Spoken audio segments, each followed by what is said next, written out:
Hey, this is Jerry Fetta, owner, founder, and CEO of Wealth Dynamics, coming to you with another Tuesday Tips. Now, I'm gonna give you a tip today, but you gotta wait to the very end before I tell you the name of what this is and where you can get it.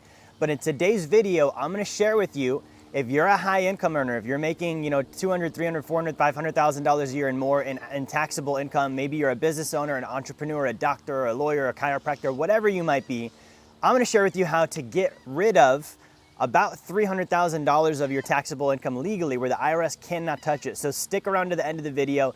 I'm gonna explain the process on this, the mindset behind it, and the strategy exactly to use.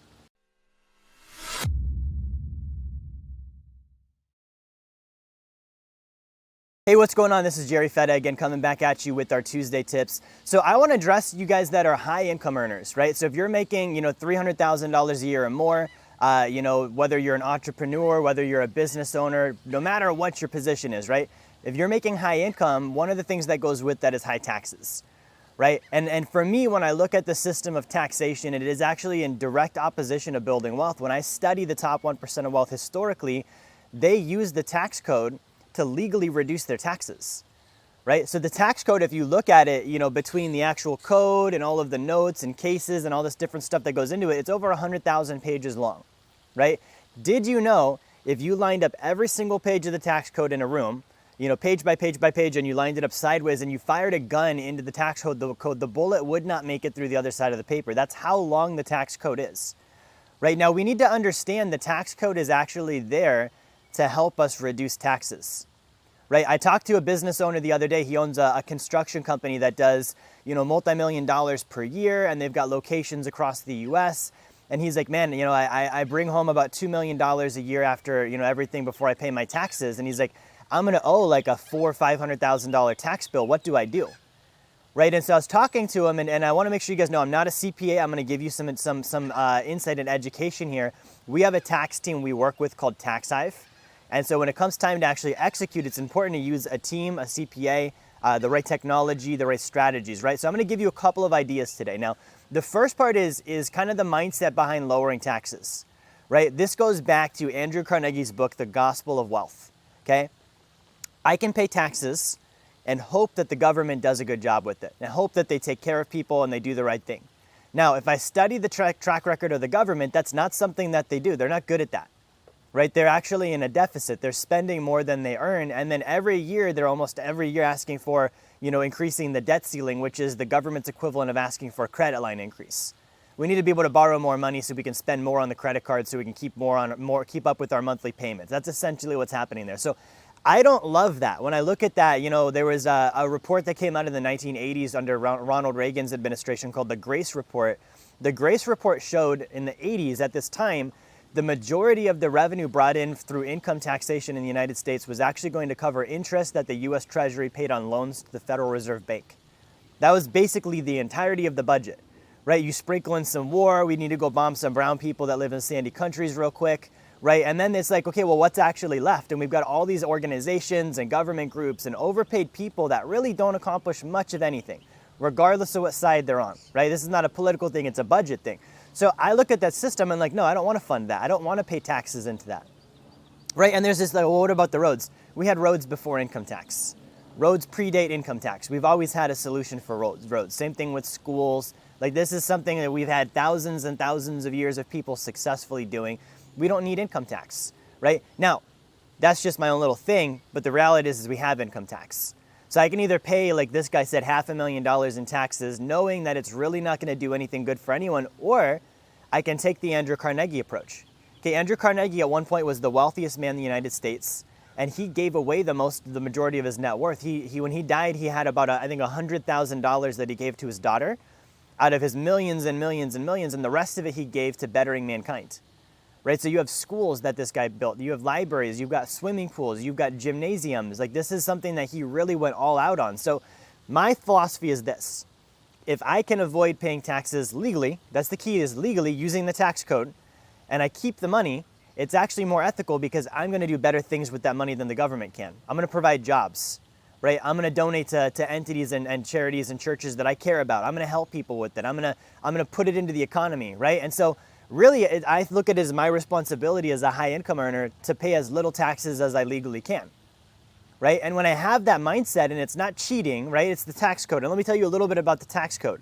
Where does the code come from? It's a law, right? Where do we get laws? Laws start as bills. If you ever watched that thing in middle school where they tell you how, a bill gets sponsored and then it gets, approved, it gets turned into a law and all this different stuff.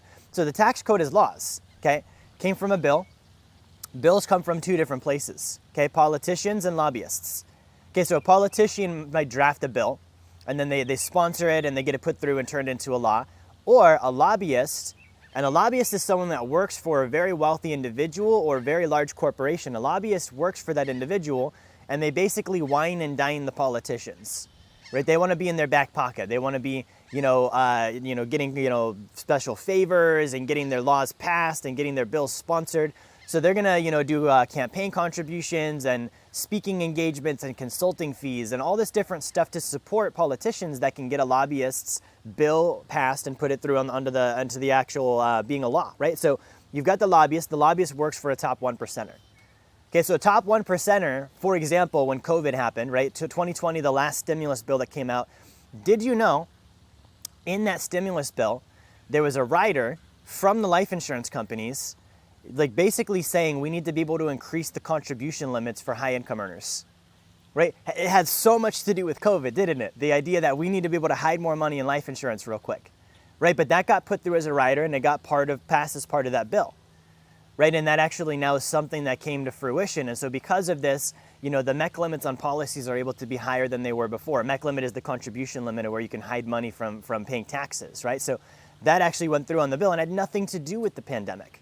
Right, but that's how bills and laws happen. So you've got top 1% organizations, individuals, corporations that are sponsoring laws in. You've got Congress that's also writing bills and sponsoring laws in. If you go study the net worths of those guys, they're also top 1%ers.